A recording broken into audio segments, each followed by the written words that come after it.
Hello student, আজকে আমরা নিয়ে এসেছি WBH এর টেস্ট পেপার 2025-এর একটি অঙ্কের মডেল সেট। তোমরা দেখতে পাচ্ছ এই সেটটা আমরা করব, বলতে পারো এটা সেট 2, পেজ নম্বর C3-তে রয়েছে। তো এটার আমরা 1 দাগ থেকে 4 দাগ পর্যন্ত সমাধান করব, তাই ভিডিওটা তোমরা প্রথম থেকে শেষ পর্যন্ত দেখতে থাকো এবং যদি ভালো লেগে থাকে তাহলে অবশ্যই একটা লাইক করে দিও। আমরা শুরু করছি, দেখো 1 দাগের 1 থেকে। প্রথম প্রশ্নটা কি বলছে দেখো, 1 দাগের 1-এরটা বলছে কোনো মূলধন একটি নির্দিষ্ট সরল সুদের হারে 20 বছরে দ্বিগুণ হয়, একই সরল সুদের হারে ওই মূলধন 3 গুণ হবে। আমাকে কি করতে হবে বলো তো? এখানে বার্ষিক সুদের হার R% আমরা ধরে নিলাম, ঠিক আছে। এখানে 20 বছরে যদি দ্বিগুণ হয়, 20 বছরে দ্বিগুণ মানেটা কি বলতো? পি প্লাস আয়ের মানটা হচ্ছে দ্বিগুণ, মানে 2p টাকা, ঠিক আছে। তার মানে শুধু আয়ের মানটা কত হচ্ছে? 2p থেকে একটা পি বাদ দিয়ে দাও, তাহলে পি টাকা হচ্ছে, ঠিক আছে। তাহলে আমরা সূত্র জানি পি আর টি। টি মানে হচ্ছে এখানে বলে দিয়েছে 20 বছর, আর বাই দিয়ে হচ্ছে 100, ঠিক আছে। তাহলে এখানে দেখো পিপি কেটে যাচ্ছে, 20 দিয়ে 100-কে কাটাকুটি করলে হচ্ছে 5, তার মানে আর এর মান আমরা পেয়ে গেলাম কত? 5%। তাহলে আর এর মান আমরা পেয়ে গেলাম হচ্ছে 5%। এবার আমাদেরকে করতে হবে, আরেকটা বলেছে 3 গুণ হবে, তাহলে এবার পি প্লাস আয়ের ভ্যালু 3p হবে। তাহলে শুধু আয়ের ভ্যালু মানে শুধু ইন্টারেস্টটা কত হবে? 3p থেকে পি টাকা মাইনাস করতে হবে, অর্থাৎ 2p টাকা বেরোবে। তাহলে 2p ইকুয়াল টু আমরা লিখতে পারি p ইন্টু আর, মানে হচ্ছে 5%। কত বছরের জন্য জানি না, তাই এটাকে টি ধরলাম আর বাই দিয়ে 100, ঠিক আছে। পিপি কেটে যাচ্ছে, 5 দিয়ে দেখো এটা 100-কে কাটাকুটি করলে হচ্ছে 20 হয়, 5 20 100 আর 20 দুগুণি 40। তাহলে টি এর মান আমরা পাচ্ছি কত? 40 বছর পাচ্ছি, ঠিক আছে। তাহলে 40 বছর দেখে নাও, অপশন এ তে রয়েছে, অপশন এ হচ্ছে সঠিক উত্তর। চলে আসছি আমরা দেখো পরেরটায়, 2 দাগেরটা দেখো ভালো করে। 2 দাগের প্রশ্নটা বলছে, 2 দাগের প্রশ্নটা বলছে যে এক্স কিউব বাই এক্স সমান সমান 1 সমীকরণের বীজগুলি কি হবে। দেখো বীজগুলি মানে হচ্ছে X cube by X, X যেহেতু বাই দিয়ে এক্স আছে, তাহলে এক্স এর ভ্যালু কিন্তু 0 হতে পারে না, এটা কিন্তু শর্তটা জেনে রাখবে। বাই দিয়ে যদি কোনো এক্স থাকে তাহলে এক্স এর মান কখনোই 0 হতে পারে না। তার মানে যেগুলো যেগুলোতে 0 রয়েছে সেগুলো হবে না, এরটা হবে না, বি এরটাও হবে না, আর ডি এরটাও হবে না। তার মানে সি এর অ্যান্সারটা সঠিক হবে। কিন্তু এবার প্রশ্ন হচ্ছে 1 আর -1 কি করে আসছে। প্রথমত এটা দেখে কিন্তু বুঝে যাবে, ঠিক আছে। এবার দেখো এটা ইকুয়াল টু 1 বলে দিয়েছে, তাহলে আমরা এক্স এস কিউব থেকে এক্স যদি বাদ দিই তাহলে এক্স স্কোয়ার ইকুয়াল টু 1 হয়। তাহলে এক্স এর মান আমরা পেয়ে গেলাম +-1, ঠিক আছে, যেটা অপশন কিসে রয়েছে? সিতে রয়েছে। মাথায় রাখবে এইটা কিন্তু শর্তটা জানা খুব জরুরি, না হলে কিন্তু ভুল হয়ে যাবে, অনেকে এটা ভুল উত্তর দিয়ে চলে আসে। 3 দাগেরটা দেখো, 3 দাগেরটা বলছে 3টে অসমরেখ বিন্দু দিয়ে বৃত্ত অঙ্কন করা যায়। 3টে যদি অসম রেখা থাকে তাহলে এটা দিয়ে কিন্তু মাথায় রাখবে একটাই বৃত্ত আঁকা যায়, যেটা অপশন ডিতে রয়েছে, ঠিক আছে। 3এরটা হয়ে গেল। 4-এর প্রশ্নটা কি বলছে দেখো, 4-এর প্রশ্নটা বলছে tan 73 ডিগ্রি রয়েছে এবং ইকুয়াল টু এক্স দিয়েছে। এটাকে পূরক কোণ অনুযায়ী যদি চেঞ্জ করো তাহলে কি হবে বলো তো? এটা cot 17 ডিগ্রি হয়ে যাবে ইকুয়াল টু এক্স, ঠিক আছে। এটা পূরক কোণ অনুযায়ী চেঞ্জ করছি আমরা। এবার আমরা জানি cot মানে হচ্ছে 1/tan ইকুয়াল টু এক্স, তার মানে শুধু tan 17 ডিগ্রির মান যদি আমরা বের করি তাহলে 1/x বেরোচ্ছে। আর 1/x দেখো অপশন বি তে রয়েছে, ঠিক আছে, অপশন বি হচ্ছে সঠিক উত্তর। 5 দাগেরটা কি বলছে দেখো, 5 দাগেরটা খুবই ভালো অঙ্ক একটা। বলেছে একটি ঘনকের সমগ্রতলের ক্ষেত্রফল এ বর্গ একক এবং কর্ণের দৈর্ঘ্য বি একক হলে এ ও বি এর মধ্যে সম্পর্ক নির্ণয় করতে বলেছে। প্রথমে এ সমান সমান আমরা লিখতে পারি 6x², কারণ এটা হচ্ছে সমগ্রতলের ক্ষেত্রফলের সূত্র। আর বি সমান সমান আমরা লিখতে পারি √3x, ঠিক আছে। এটা হচ্ছে √3x হচ্ছে কর্ণের সূত্র, এক্সটা আমরা একটি বাহুর দৈর্ঘ্য ধরে নিতে পারি, ঘনকের একটি বাহুর দৈর্ঘ্য। ঠিক আছে, এবার দেখো আমরা কি করব, এখান থেকে যদি এক্স এর ভ্যালু বের করি তাহলে এক্স ইকুয়াল টু কি হবে, b/√3 হবে। তাহলে এটা এখানে বসিয়ে দিই, তাহলে a equal two 6 into b/√3 তার হোল স্কোয়ার। তাহলে a ইকুয়াল টু 6, ওপরে 6 বি স্কোয়ার হবে আর নিচে হবে শুধু 3। ক্রস গুণ করলে, এটা ক্রস যদি গুণ করো বা কাটাকুটিও যদি করা যায় 2 হচ্ছে, তাহলে আমরা পাচ্ছি 2b² ইকুয়াল টু a। তাহলে শুধু B square equal to a/2। ঠিক আছে, এইটা আমরা পাচ্ছি, এই সমীকরণটা বা এই সম্পর্কটা b² = a/2। দেখো অপশন ডি তে রয়েছে, অপশন ডি হচ্ছে সঠিক উত্তর। চলে আসছি আমরা, দেখো 6 দাগেরটা বলছে একটি পরিসংখ্যা বিভাজনের যে শ্রেণীগুলো সেগুলো দেওয়া রয়েছে এবং প্রশ্ন করেছে যে প্রত্যেকটি শ্রেণীর দৈর্ঘ্য কত, এটা আমাদেরকে বের করতে হবে। দেখো 1 থেকে 10 রয়েছে, আবার 11 থেকে 20 রয়েছে। 1 থেকে 10-এর শ্রেণী সীমানা তোমরা বের করবে 0.5 থেকে 10.5 হবে, আর 11 মানে হচ্ছে 10.5 থেকে 20.5 হবে। তাহলে এদের শ্রেণী দৈর্ঘ্য তো তোমরা বের করতে পারবে 10.5, মানে 20.5 থেকে 10.5 যদি বিয়োগ করে দাও তাহলেই দেখবে অ্যান্সার চলে আসছে 0, 0 আর 1, মানে 10 অ্যান্সার আসছে। তাহলে অপশন সি হচ্ছে সঠিক উত্তর। ঠিক আছে, 2 দাগের 1-এর প্রশ্নটা দেখো কি বলছে, এক ব্যক্তি ব্যাংকে 100 টাকা জমা রেখে 2 বছর পর সমূল চক্রবৃদ্ধি পেলেন 121 টাকা, বার্ষিক সুদের হার কত? দেখো এটা কষতে হবে, প্রথমে 121 লিখবো equal to 100 into 1 plus r/100, আর টু দি পাওয়ারে কি বলেছে 2 বছরের জন্য, তাই এটা স্কোয়ার হবে। এবার 121-এর নিচে 100 নিয়ে যাও, আর এটা হয়ে যাবে 1 প্লাস r/100 তার স্কোয়ার। এটা হচ্ছে আমরা জানি 11/10-এর স্কোয়ার হয়, আর এই পাশে রয়েছে 1 প্লাস r/100 তার স্কোয়ার। তাহলে আমরা পাচ্ছি 11/10 ইকুয়াল টু 1 প্লাস r/100। একটা এই পাশে গেলে 11/10 মাইনাস 1 হবে ইকুয়াল টু r/100। নেক্সট লাইনে দেখো এটা যদি বিয়োগ করো তাহলে 1/10 ইকুয়াল টু r/100 আসবে। 10 দিয়ে 100-কে কাটাকুটি করলে 10 আসে, তাহলে r এর মান আমরা পেয়ে গেলাম কত, 10%। তাহলে এখানে কিন্তু তোমরা বসিয়ে দেবে, এটা 10 হবে। ঠিক আছে, 10% এটার শূন্যস্থানে বসবে। 2 দাগেরটা বলছে 3x² প্লাস 5x মাইনাস 2 = 0 সমীকরণটির নিরূপকের মান কত? আচ্ছা, নিরূপক কথাটার মানে হচ্ছে b² মাইনাস 4ac, এটা কিন্তু তোমাদেরকে মনে রাখতে হবে। তাহলে নিরূপক মানে কি, b² মাইনাস 4ac। ঠিক আছে, এটা হচ্ছে নিরূপকের মান। এবার এটাতে মান বসিয়ে দাও, b² মানে হচ্ছে এখানে 5-এর স্কোয়ার, মাইনাস 4 ইন্টু a মানে 3, আর c মানে হচ্ছে -2। তাহলে 5-এর স্কোয়ার আমরা 25 পাচ্ছি, এটা কত পাচ্ছি, মাইনাসে মাইনাসে প্লাস, 3 4 12, আর 12 দুগুণী 24।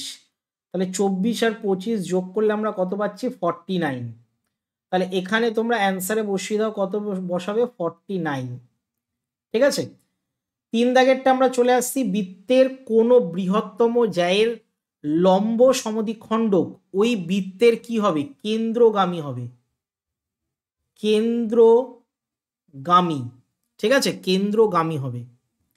4-এরটা বলছে দেখো tan θ = 4/3। তো আমরা কি করব, এটাকে রিলেশন দিয়েও করা যায়, আবার ছবি দিয়েও করা যায়। তো আমরা চেষ্টা করছি হচ্ছে ছবি দিয়ে করার। দেখো 4 দাগেরটা, তা ছবিতে প্রথমে আমরা কি করলাম, এঁকে নিলাম। এখানে বলে দিয়েছে tan θ-র সাপেক্ষে 4/3 হচ্ছে এর মান। তাহলে tan মানে আমরা জানি হচ্ছে লম্ব বাই ভূমি, তাহলে লম্ব 4 আর ভূমি হচ্ছে 3। তাহলে এর অতিভুজটা কত বেরোবে, অতিভুজটা বেরোবে লম্ব স্কোয়ার প্লাস ভূমি স্কোয়ার। তাহলে লম্ব স্কোয়ার দেখবে 4 4 16 হয়, আর 3 3 9 হয়, 16 আর 9 25, আর 25-এর যদি বর্গমূল করি তাহলে 5 বেরোবে। তার মানে আমরা এটা পেলাম অতিভুজ 5। এবার প্রশ্ন করেছে সাইন থিটা প্লাস কস থিটার মানটা। সাইন থিটার বাংলা আমরা জানি হচ্ছে লম্ব বাই অতিভুজ, তাহলে 4/5, আর এটা হবে 3/5, কারণ কস থিটার বাংলাটা আমরা জানি ভূমি বাই অতিভুজ। তাহলে 5 5 মিলে গেলে একটাই 5 হবে, আর ওপরে 4 আর 3 হচ্ছে 7 হবে। ঠিক আছে, তাহলে এটার অ্যান্সার তোমরা লিখবে হচ্ছে 7/5। ঠিক আছে, 7/5 হচ্ছে 4 দাগের অ্যান্সারটা। চলে আসছি 5 দাগেরটা। একটি লম্ববৃত্তাকার শঙ্কুর আয়তন এখানে ভি একক বলে দিয়েছে। ঠিক আছে, তাহলে এটার জন্য কিন্তু তোমাদের সূত্র জানা দরকার আগে। তাহলে সূত্র স্যার কি? সূত্র হচ্ছে V equal to 1/3 pi R square H, এটা আমরা জানি। এবার ভূমিতলের ক্ষেত্রফল এ, ভূমিতল মানে হচ্ছে পাই আর স্কোয়ার, এটার মান বলে দিয়েছে এ। ঠিক আছে, তাহলে আমরা এটাকে কি করব বলো তো? V equal to 1/3 A H হবে। ঠিক আছে, এবার দেখো এইচ এর ভ্যালুটা এখানে বের করতে হবে, তাহলে ক্রস গুণ করলে এখানে দেখো 3v equal to A H বেরোচ্ছে। এটাকে এখানে নিয়ে আসো, তাহলে 3v by A equal to H, তার মানে এইচ এর ভ্যালু পেলাম 3v বাই এ। তাহলে এটা জাস্ট লিখে দাও 3v বাই দিয়ে এ। ঠিক আছে, 3v বাই দিয়ে এ। চলে আসছি আমরা দেখো 6এরটা। 6এর প্রশ্নটা বলছে একদম পাতি প্রশ্ন, এটা প্রায় টেস্ট পেপারে দেখতে পাওয়া যায়। প্রশ্নটা বলছে যে যৌগিক গড়, মধ্যমা এবং সংখ্যাগুরু মান হলো কেন্দ্রীয়। ঠিক আছে, কেন্দ্রীয়, দাঁড়াও ভুল হয়ে গেল, কেন্দ্রীয় প্রবণতার মাপক। ঠিক আছে, কেন্দ্রীয় প্রবণতার মাপক। ঠিক আছে, নেক্সট আমরা চলে আসবো এবার দেখো সত্য মিথ্যাতে। 3-এর 1-এরটা বলছে লভ্যাংশ স্থির থাকলে মূলধনের সঙ্গে সময়ের সমানুপাতিক কি সম্পর্ক হবে? সমানুপাতিক মানে হচ্ছে এটা বাড়লে এটাও বাড়বে, বা এটা কমলে এটাও কমবে। তো এটা কিন্তু হয় না, মূলধনের সাথে সময়ের সমানুপাতিক সম্পর্ক হয় না যদি লভ্যাংশ স্থির থাকে, এটা মিথ্যা হবে। ঠিক আছে, এটা কি হবে? মিথ্যা হবে, ফলস লিখলাম। 2 দাগেরটা বলছে এই রাশিগুলোর অনুপাত কি? এটা হচ্ছে, দেখো 2 দাগেরটা একটু কষতে হবে। 2a 3b R equal to 4c, এটাকে যদি a:b:c তে নিয়ে আসো ডাইরেক্ট, ঠিক আছে, কে ধরে কিন্তু করা যায়, আমি কে ধরে করাচ্ছি না, তোমাদেরকে ডাইরেক্ট শেখাচ্ছি যে কি করে করে। মাথায় রাখবে এর যা সহগটা রয়েছে সেটা বাই দিয়ে হয়ে যাবে 1/2, এটা হয়ে যাবে 1/3, আর এটা হয়ে যাবে 1/4। ঠিক আছে, যদি ভগ্নাংশে থাকতো সেটাও কিন্তু উল্টে যেত, এটা উল্টে যেত। ধরো 2/3 রয়েছে, তাহলে 2/3টা হয়ে যেত 3/2। এটা রুলস মনে রাখবে। এবার এই 3টে সংখ্যার লসাগু দিয়ে গুণ করে দাও, তাহলে 3টে সংখ্যার লসাগু যাচ্ছে 12। 2 দিয়ে 12কে করলে দেখবে 6 হয়, 3 দিয়ে 12কে করলে 3 4 12 হয়, আর 4 দিয়ে করলে হচ্ছে 3 হয়। তার মানে এইটা তো এই অ্যান্সারের সাথে মিলছে না, তাহলে এটাও কিন্তু ফলস হবে। ঠিক আছে, এটাও মিথ্যা হবে। 3 দাগেরটা বলছে একটি ত্রিভুজের 3টে বাহুর দৈর্ঘ্যের অনুপাত 3:4:5 হলে ত্রিভুজটা সর্বদা সমকোণী ত্রিভুজ হবে। হ্যাঁ, সত্য হবে। ঠিক আছে, কারণ 3 4 হলে অতিভুজটা 5 তো হবেই। ঠিক আছে, এটা কিন্তু কষে দেখানোর কিছু নেই, এটা মনে মনেও করতে পারো যে একটা 3 আর একটা যদি 4 হয়, ঠিক আছে, তাহলে একটা তো 5 হবেই। ছবিটা এরকম ভাবে হবে, একটা ধরো 3 আর একটা ধরো 4, তাহলে 3-এর স্কোয়ার প্লাস 4-এর স্কোয়ার করে দাও রুটের মধ্যে, তাহলে দেখবে 5 আসবেই আসবে। এবং এটা আসলে আমরা বলতে পারি এটা পিথাগোরাসের সূত্র পড়ছে, আর পিথাগোরাসের সূত্র যে অঙ্কে পড়ে সেটাই কিন্তু সমকোণী ত্রিভুজই হয়। ঠিক আছে, চলো 4-এরটা বলছে একটি ত্রিভুজের দুটো কোণ π/4 আর 45 ডিগ্রি হলে ত্রিভুজটি সূক্ষ্মকোণী সমদ্বিবাহু ত্রিভুজ হবে কি? দেখো এটা চেক করতে হবে। চেক করার সবথেকে বড় রুলস যেটা, মানে সবথেকে মেন রুলস যেটা, সেটা π/4কে আমরা কি করব, 180কে 4 দিয়ে ভাগ করে দেবো, তার মানে 45 ডিগ্রি আমরা পেয়ে গেলাম। তাহলে একটা 45 ডিগ্রি এবং আরেকটা 45 ডিগ্রি, তার মানে আরেকটা 90 ডিগ্রি হবে। ঠিক আছে, আবারও বলছি এটার মান দেখো 45 ডিগ্রি বেরোলো, আর 45 ডিগ্রি অলরেডি দিয়ে দিয়েছে, তাহলে একটা তো 90 ডিগ্রি বেরোবে, কারণ 45 45 90 আর বাকিটা 90। তাহলে আমরা দেখতে পাচ্ছি সমদ্বিবাহু ত্রিভুজ হচ্ছে, আর স্থূলকোণীটা কিন্তু হচ্ছে না। ঠিক আছে, স্থূলকোণীটা কিন্তু হচ্ছে না, সমকোণী হচ্ছে, সমকোণী সমদ্বিবাহু ত্রিভুজ হচ্ছে। ঠিক আছে, আশা করি বোঝাতে পেরেছি। তাই এই কারণের জন্য এটাকে আমরা ফলস লিখব। ঠিক আছে, এই কারণের জন্য আমরা এটা কি করব, ফলস লিখব। চলে আসছি পরেরটায়, দেখো 5 দাগেরটা। একটি অর্ধগোলকের সমগ্রতলে ক্ষেত্রফল 36 পাই হলে 36 পাই বর্গ সেমি হলে ব্যাসার্ধ 3 সেমি কি হবে? তাহলে 3 সেমি ধরে অর্ধগোলকের সূত্র ফেলে দাও। অর্ধগোলকের সূত্র হচ্ছে 3 পাই r স্কোয়ার। তাহলে 3 ধরে যদি করে দিই তাহলে দেখি আসছে কিনা। তাহলে 3 পাই ইন্টু 3-এর স্কোয়ার কত হয়? 9। তাহলে 3 9 27 পাই হচ্ছে। তো আসছে না 36 পাই, এই কারণের জন্য এটাও কিন্তু মিথ্যা হবে। 6টা চলে আসছি। 6টা বলছে এই সংখ্যাগুলোর মধ্যে এই যে সংখ্যাগুলো রয়েছে তার তথ্যের মধ্যমান কি 10 হচ্ছে? তা প্রথমে সাজিয়ে নিলেই হয়ে যায়। 2 আছে, 3 আছে, 3 আছে, 9 9 9 আর একটা 10। তাহলে মধ্যমান কি করে বের করতে হয়? 2-এর সাথে 10 কেটে যাবে, 3-এর সাথে 9 কেটে যাবে, 3-এর সাথে 9 কেটে যাবে। তাহলে পড়ে থাকছে দেখো 9। তাহলে এটাও কিন্তু মিথ্যা হবে। ঠিক আছে, তাহলে এখানে একটাই সত্য গেল, বাকি সব কটা কিন্তু মিথ্যা গেছে। চলে আসছি আমরা 4 দাগের 1-এরটা। দেখো 4 দাগের 1-এরটা বলছে 6 মাস অন্তর দেয় বার্ষিক 10% চক্রবৃদ্ধি হার সুদে 1000 টাকার 1 বছরের চক্রবৃদ্ধি সুদ কত হবে? এটা সিম্পল ফেলে দাও। ঠিক আছে, কম্পাউন্ড ইন্টারেস্টের যে সূত্রটা সেটা আমরা ফেলে দিলেই হয়ে যাবে। সূত্রটা আমি লিখে দিচ্ছি, a equal to P into 1 plus R by 200 into 2n। 6 মাস অন্তরের এই সূত্রটা। ঠিক আছে, তাহলে এর জায়গায় এ থাকবে, পি এর জায়গায় 1000, 1 প্লাস 10/200 আর তার ওপরে 2 বসবে। ঠিক আছে, এটাকে সমাধান করো। 1000-এর জায়গায় 1000 থাকবে, 0 0 কেটে গেল, 20 আর 1 21। তাহলে 21 বসবে দুবার আর নিচে 20 বসবে দুবার, 20 বসবে দুবার। তাহলে 20 দিয়ে এটাকে কাটাকুটি করা যায়, 20। ঠিক আছে, 0 0 কেটে যাচ্ছে, 5 2 10 মানে হচ্ছে 50। তাই তো, ঠিকই হচ্ছে। 0 0 আবার কেটে যাচ্ছে, তাহলে পড়ে থাকছে 21 গুণ 21 গুণ 5। তাহলে 2205 আসছে। আর এটাকে আবার 2 দিয়ে ভাগ করতে হবে। 2 1 কে 2, 2 1 কে 2, 0 2, 5 2 10, এই টাকাটা আসছে। এবং এটা কি? এটা হচ্ছে সুদ আসলে বেরোবে, মানে চক্রবৃদ্ধি, সরি এটা হচ্ছে সমূল চক্রবৃদ্ধি। তাহলে আমাদের শুধু চক্রবৃদ্ধি যদি বের করতে হয়, মানে শুধু সিআই যদি বের করি, তাহলে 1102 টাকা 50 পয়সা থেকেই 1000 টাকা বিয়োগ করে দিতে হবে। তাহলে অ্যান্সার আসবে 102.5 টাকা। ঠিক আছে, এটাই হচ্ছে অ্যান্সার, 102.5 টাকা হবে। ঠিক আছে, নেক্সট আমরা চলে আসছি, দেখো 2 দাগেরটা। প্রশ্নটা বলছে একটি অংশীদারি ব্যবসায় রাজু, রোহিত এবং রহিমের মূলধনের অনুপাত দিয়ে দিয়েছে ভগ্নাংশে। বছরের শেষে ব্যবসায় যদি 3700 টাকা লাভ হয় তাহলে রহিমের কত টাকা লাভ হবে? দেখো আমরা কিভাবে করব 2 দাগেরটা। প্রথমে অনুপাতটা যে দিয়েছে না, এটাকে সরল আকারে করে নিতে হবে। তো আমরা এটা সরল আকারে করে নেব। লসাগু দেখো এটা 60 যাচ্ছে, তাহলে 6 10 60, 5 12 60 আর 4 15 60। তার মানে সরলতম রূপটা আমাদের কাছে চলে আসলো। ঠিক আছে, এটা চলে এসছে।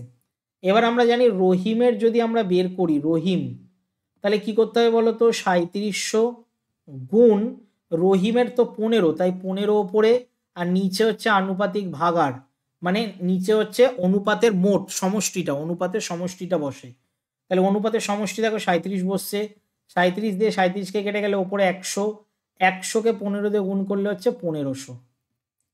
ঠিক আছে, তাহলে 1500 টাকা হচ্ছে রহিম লাভ করে।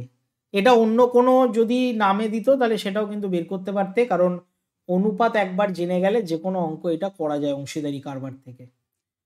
নেক্সট আমরা চলে আসছি, দেখো 3 দাগের অঙ্কটা। 3 দাগের অঙ্কটা কি বলছে? যদি 5x² plus 13x plus K equal to 0 দ্বিঘাত সমীকরণের বীজদ্বয় একটি অপরটির অনন্যক হয় তবে কে এর মান আমাদেরকে হিসেব করতে বলেছে। এটা একদমই পাতি অঙ্ক। একটা আরেকটার যদি এ হয় মানে অনন্যক হয়, তাহলে মাথায় রাখবে এ ইকুয়াল টু সি হয়। ঠিক আছে, এ ইকুয়াল টু সি। এবার প্রশ্ন হচ্ছে কেন স্যার? দেখো আলফার একটা যদি 1/α ধরি, তাহলে আমরা জানি আলফা বিটার সূত্র হচ্ছে সি বাই এ। তাহলে সি বাই এ কাটাকুটি করে গেলে দেখবে এখানে এ ইকুয়াল টু সি পড়ে থাকে।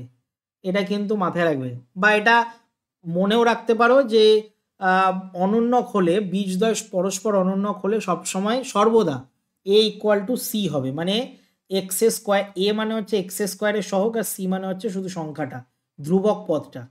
তাহলে এ হচ্ছে এখানে দেখো 5 আর সি হচ্ছে এখানে কত কে। তাহলে কে এর ভ্যালু এখানে বার করতে বলেছে, তাহলে কে এর মান তো এক লাইনেই বেরিয়ে গেল 5। ঠিক আছে, তো এটা 3 দাগের অঙ্কটা এইভাবে করবে। চলে আসছি আমরা দেখো 4 দাগের অঙ্কটা। বলছে এক্স এর যে ভ্যালুটা সেটা 3 প্লাস 2√2 দিয়ে দিয়েছে। 1/x এর ভ্যালু আমরা বের করব, তাহলে কি হবে, এটা 1/3 প্লাস 2√2 হবে। এটার যদি আমরা করণী নিরসন করি তাহলে ওপরে যাবে 3 মাইনাস 2√2 আর নিচে যাবে 3 প্লাস 2√2 ইন্টু 3 মাইনাস 2√2। এবার এটাকে যদি আমরা সমাধান করি তাহলে 3 মাইনাস 2√2 ওপরে থাকবে, নিচে 3 3 গুণ করলে 9 হয়, আর 2 দুগুণি 4 আর 4 দুগুণি 8 হয়। তাহলে এটার ফাইনাল অ্যান্সার আসছে 3 মাইনাস 2√2। এবার অঙ্কটা দিয়েছে কি এক্স প্লাস 1/x এর ভ্যালু বের করতে হবে। এক্স এর ভ্যালু তো আমরা জানি 3 প্লাস 2√2 আর প্লাস দিয়ে 3 মাইনাস 2√2। তাহলে √2 কেটে যাচ্ছে, মানে 2√2 কেটে যাচ্ছে, পরে থাকছে 3 3 কত 6। তাহলে এটার অ্যান্সার কত হবে, 6 হবে। ঠিক আছে, 6 হচ্ছে সঠিক উত্তর।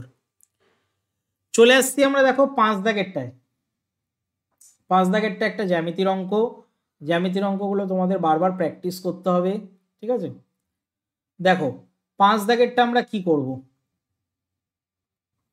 বলছে ও কেন্দ্রীয় বৃত্তের এ বি ও সিডি যা দুটি কেন্দ্র থেকে সমদূরবর্তী, কোণ এ ও বি 60 ডিগ্রি এবং সিডি 6 সেমি হলেই বৃত্তটির ব্যাসার্ধের দৈর্ঘ্য কত।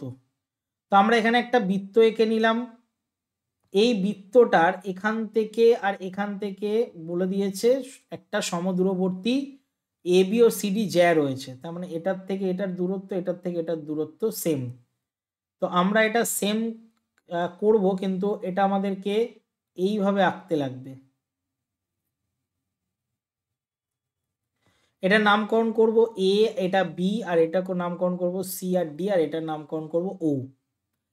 এবার দেখো এখানে একটা খুব ইন্টারেস্টিং ব্যাপার, এ ও বি এর মানটা সি ও ডি এর মানের সাথে সমান, তাহলে এটাও 60 ডিগ্রি হবে, বিপ্রতীপ কোণ।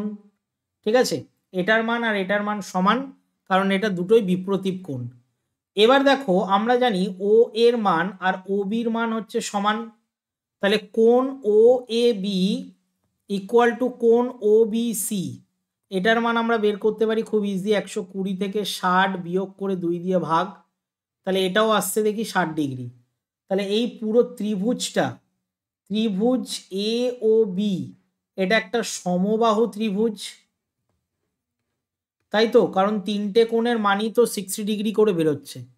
তাহলে তিনটে কোণের মান যদি 60 ডিগ্রি করে বেরোয়, আর এইটা ত্রিভুজটা যদি সমবাহু ত্রিভুজ হয়, তাহলে এটার মান যদি 5 হয়, ভালো করে বুঝবে, দেখো এটার মান যদি 6 হয়, তাহলে এটার মানও 6, এটার মানও 6, আর এই পাশে এটার মানও 6, এটার মানও 6, এটার মানও 6।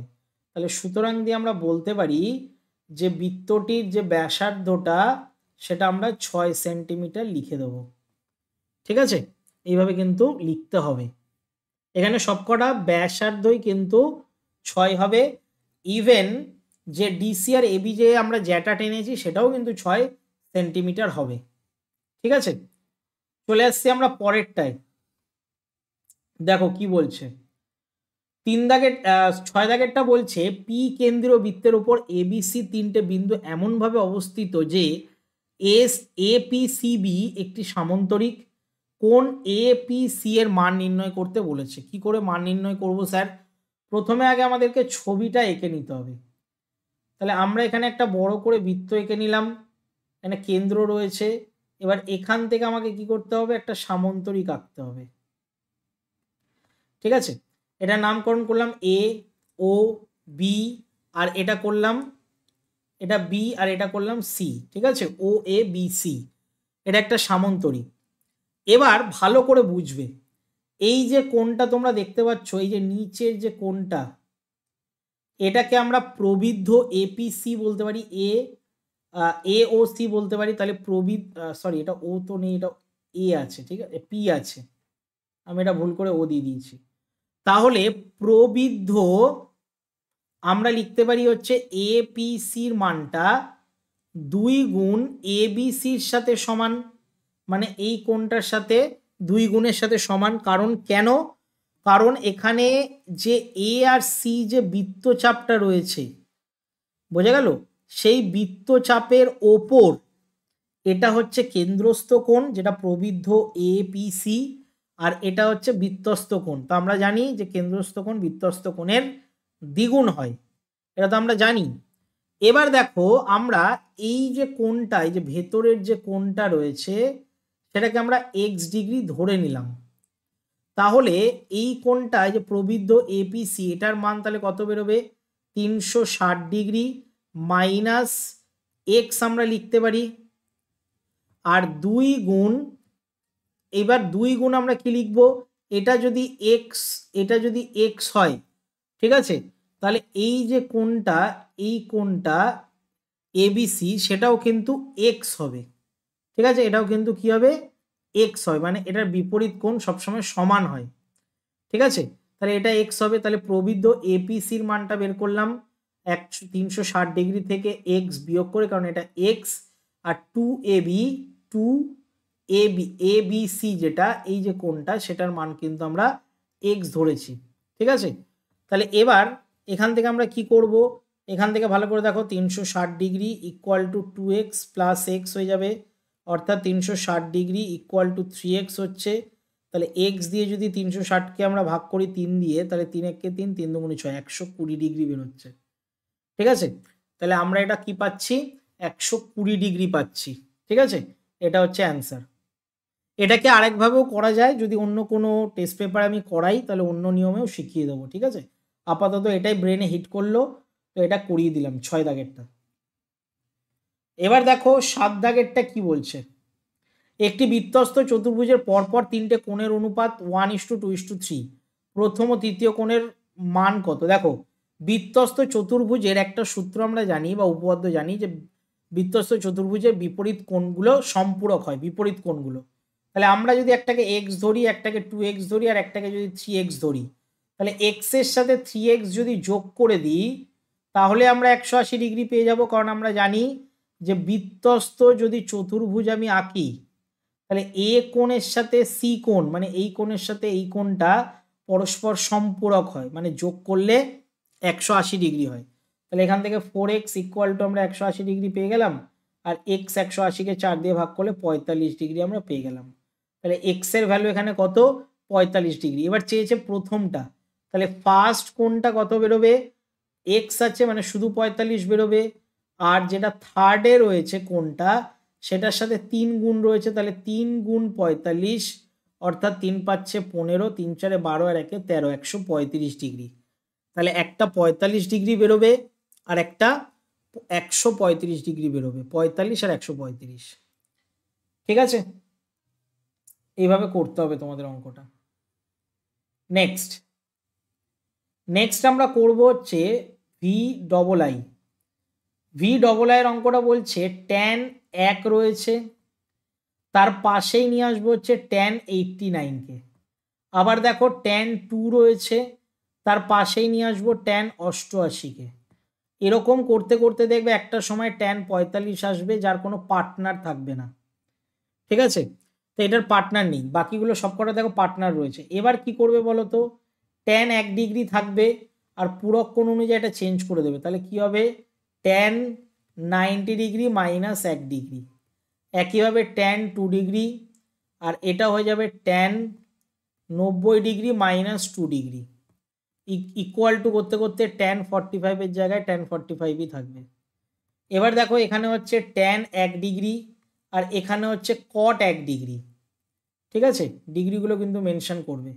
এটাতে হচ্ছে ট্যান 2 ডিগ্রি, এটাতে হচ্ছে কট 2 ডিগ্রি, আর এটা দিয়ে কি রয়েছে? ট্যান 45 রয়েছে। আমরা জানি ট্যান 45-এর মান 1, তাহলে এই দুটো মিলিয়ে এক হচ্ছে, এই দুটো মিলিয়েও এক হচ্ছে, ডট ডট দিয়ে সবকটা এক হচ্ছে, আর গুণ দিয়ে আবার একটা এক হচ্ছে, কারণ tan 45-এর মানও হচ্ছে 1। তাহলে 1 যদি এতবার গুণ করি তাহলে একই অ্যান্সার আসবে, ঠিক আছে, 1 অ্যান্সার আসবে। এইভাবে কিন্তু করতে হবে, ঠিক আছে। 7 দাগেরটার অ্যান্সার 1 বেরোবে। এটা 7 দাগ ছিল না, সরি, এটা 8 দাগ ছিল, আগেরটা 7 দাগ ছিল, ঠিক আছে। এবার আমরা চলে আসছি হচ্ছে 9 দাগেরটা।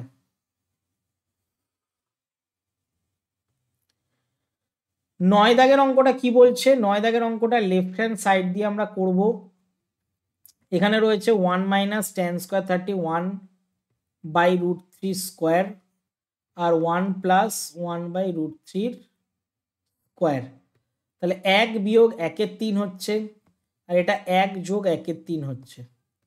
1 থেকে 1-এর 3 বিয়োগ করলে দেখবে 2-এর 3 হয়, আর 1 যোগ 1-এর 3 হলে দেখবে 4-এর 3 হয়। তাহলে 3 3 কেটে যাচ্ছে, অ্যান্সার 2/4। আর 2/4 মানে আমরা দেখতে পাচ্ছি 1-এর 2 হচ্ছে অঙ্কটার অ্যান্সার। আচ্ছা, এটা কিন্তু অ্যান্সার, এটা প্রমাণ করতে হবে। এবার রাইট হ্যান্ড সাইডে যে অঙ্কটা দিয়েছে সেটাও টুকে নিই। cos 60 ডিগ্রি, cos 60 ডিগ্রির মান তো আমরা জানি 1/2 হয়, ঠিক আছে। তাহলে left hand side equal to right hand side, আর তারপরে আমাদেরকে লিখতে হবে প্রমাণিত বলে, ঠিক আছে।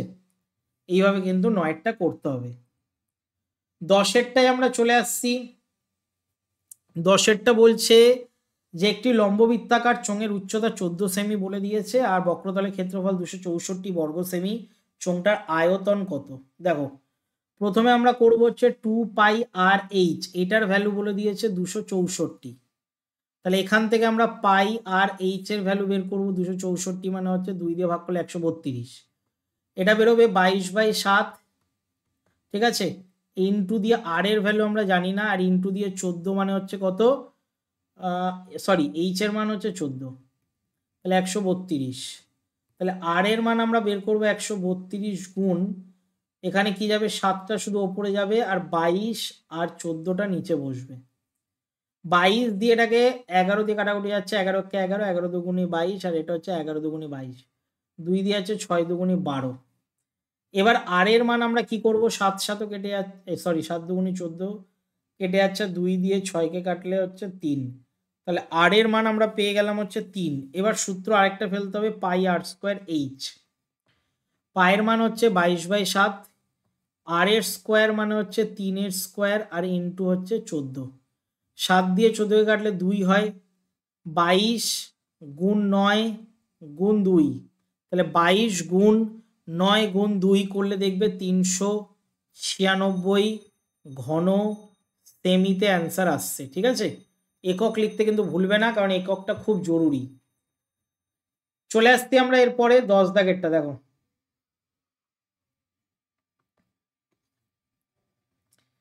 এরপরে আমরা করব হচ্ছে কোনটা, 10 দাগেরটা, সরি 11 দাগেরটা। 10 দাগ তো করে ফেললাম, 11 দাগ। একটি লম্ববৃত্তাকার শঙ্কুর বক্রতলের ক্ষেত্রফল তার ভূমির ক্ষেত্রফলের √10 গুণ। বক্রতলের ক্ষেত্রফলের সূত্র হচ্ছে, তার আগে বলে দিই, বক্রতলের ক্ষেত্রফলের সূত্র হচ্ছে πr/l, আর √10 ইন্টু বলে দিয়েছে হচ্ছে ভূমির ক্ষেত্রফল, অর্থাৎ πr², ঠিক আছে। এবার এখান থেকে আমরা কাটাকুটি করব, যেমন পাই পাই কেটে যাচ্ছে, ঠিক আছে, পাই পাই কেটে যাচ্ছে, তারপরে কি কাটছে, আর আর কেটে যাচ্ছে, এটা কিন্তু স্কোয়ারে ছিল তাই স্কোয়ারটা কেটে যাচ্ছে। তাহলে এল এর ভ্যালু আমরা জানি h² প্লাস r² হয়, আর এটা √10 ইন্টু আর। এবার উভয় পক্ষকে বর্গ করে পাই, তাহলে কি হবে, h² plus r² equal to 10r²। এবার আমরা h² সমান সমান 10টা থেকে একটা বাদ দিলে কটা হবে, 9টা r² বেরোলো। এবার আমরা কি করব, এখানে বলেছে দুটোকেই যদি বর্গ করে দিই তাহলে দেখবে এটা 3r বলেছে।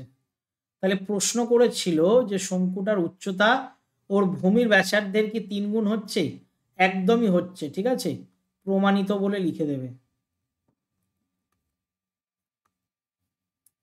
এটা গেল হচ্ছে 11 দাগের অঙ্কটা। এবার দেখো 12 দাগের অঙ্কটা কিভাবে আমরা করব, তার আগে এটা মুছে দিই। দেখো 12 দাগের অঙ্কটা আমরা কিভাবে করব, সংখ্যা রয়েছে, আমরা সংখ্যাটাকে আগে একটু সাজিয়ে নিই। 3 আছে, 6 আছে, 3 আছে, 6 আছে, 8 আছে, 12 আছে, তারপরে 15 আছে, সরি 13 আছে, তারপরে 15 আছে, 25 আছে, 35 আছে, আর 4 আছে, 41, 45 আছে। এবার মধ্যমা আমরা বের করার সূত্র হচ্ছে এন এর ভ্যালু কত, 10, অর্থাৎ যুগ্ম। তাহলে যুগ্ম সংখ্যার মধ্যমা বের করার সূত্রটা জেনে নাও যারা জানো না। সূত্রটা হচ্ছে n/2 তম পদ প্লাস দিয়ে n/2 + 1 তম পদ, আর বাই দিয়ে একটা কি করতে হবে, 2 লিখতে হবে। তাহলে n/2 মানে 10-এর অর্ধেক করলে 5, 5তম পদে কি আছে, 1 2 3 4 5 মানে 13, 13 প্লাস এটা কত হবে, 13 পরেরটাই হবে, 13 পরে কি রয়েছে, 15/2। তাহলে 5 3 হচ্ছে 8, আর 1 আর 1 2, 28/2, 28/2 মানে অ্যান্সার কিন্তু 14 আসছে। ঠিক আছে, তাহলে কি আসছে, 14 আসছে। এটা হচ্ছে 12 দাগ পর্যন্ত আমি করিয়ে দিলাম, 4 দাগের 12 দাগেরটা। ঠিক আছে, যদি তোমাদের মনে হয় যে কোনো জায়গায় স্যার বুঝতে পারলাম না, তাহলে অবশ্যই কিন্তু কমেন্ট করবে। যদি কোনো ভুল ভ্রান্তি হয়ে যায়, দেখো অঙ্ক করাচ্ছি, রানিং অঙ্ক চলছে, ভুল মানুষ মাত্র হয়। অনেক স্টুডেন্ট আমার ভুল ধরিয়ে দেয়, অনেকগুলো ভিডিওতে হয়তো আমি সত্য মিথ্যার জায়গায় সত্য লিখে দিয়েছি কোনো কারণে, এগুলো ভুল ধরিয়ে দেয়। তো তোমরা যদি কোনো মডেল সেট থেকে ভুল পাও, টাইম মেনশন করে বা দাগ নম্বর মেনশন করে আমাকে বলবে, তাহলে সেই ভিডিওটা আমি পিন কমেন্ট করে দেবো, যাতে অন্য স্টুডেন্টরা সেইটা মানে ভুল না করে। কারণ অনেক দুর্বল স্টুডেন্ট রয়েছে, আমার ভুলের চক্করে তারাও ভুল করে ফেলবে, তারা হয়তো বুঝবে না, তারা তো শুধু টুকে যাচ্ছে, অনেকে দেখে দেখে টুকে ফেলে, এবার তাদের কিন্তু প্রবলেম হয়ে যাবে। ঠিক আছে, তো তোমরা এইভাবে প্র্যাকটিস করো। এটা মডেল সেট 2 WBHA থেকে দিয়ে দিলাম। বড় প্রশ্নগুলোরও ভিডিও চলে আসবে খুব শিগগিরই, তাড়াতাড়ি, কিন্তু ভিডিও ওরকম পেজ অনুযায়ী আসবে না। আমি লাইভ ক্লাসে এসে বড় প্রশ্নগুলো, যেগুলো টেক্সট বইয়ের বাইরে একটু ভিন্ন স্বাদের অঙ্ক, সেগুলো কিন্তু লাইভ ক্লাসে এসে করাবো। যেমন আজকে একটা লাইভ ক্লাস রয়েছে, মঙ্গলবারেও লাইভ ক্লাস থাকে, শনিবার আর মঙ্গলবার লাইভ ক্লাসে এসে, ঠিক আছে, আমি ওই বড় প্রশ্নগুলো করিয়ে দেব। ঠিক আছে, চলো তাহলে আজকের মতন এতটাই, দেখা হচ্ছে আমাদের নেক্সট ভিডিওতে।